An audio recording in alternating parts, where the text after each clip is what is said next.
మొదటి 3 రోజులకు అన్ని టోకన్లు కేవలం ఆన్లైన్ ఈడిప్ ద్వారానే కేటాయించడం జరుగుతుంది. మొదటి 3 రోజులకు గాను భక్తులు TTD website, mobile app, WhatsApp ద్వారా ఈ డిప్ కోసం రిజిస్ట్రేషన్ చేసుకోవచ్చు.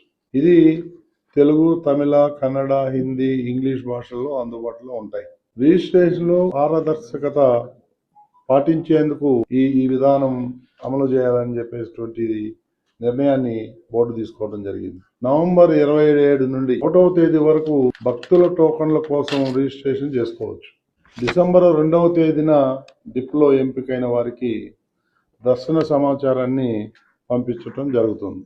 అదేవిధంగా స్థానికులు తిరుపతిలో నివసించేటువంటి వాళ్ళు ఎవరైతే ఉన్నారో వాళ్ళకి జనవరి 6, 7, 8 తేదీల్లో రోజుకు 5,000 టోకన్లు చొప్పున స్థానికులకి ఫస్ట్ ఇన్ ఫస్ట్ పద్ధతుల్లో బుక్ చేసుకునే అవకాశం కల్పించడం జరుగుతూ ఉంది. సామాన్య భక్తులకు ప్రాధాన్యత ఇవ్వడం భాగంగా మొదటి 3 రోజులు శ్రీవాణి దర్శనాలు, 300 ప్రత్యేక దర్శనాలు కూడా రద్దు చేయడం జరిగింది. అయితే జనవరి 2వ తేదీ నుండి 8వ తేదీ వరకు ఆన్లైన్ ద్వారా రోజువారీ 15,300 రూపాయల టికెట్లు, ఆ 10 రోజుల పాటు శ్రీవారి ఆలయంలో ఆర్జిత సేవలు ఏవైతే ఉన్నాయో పూర్తిగా రద్దు చేయడం జరిగింది.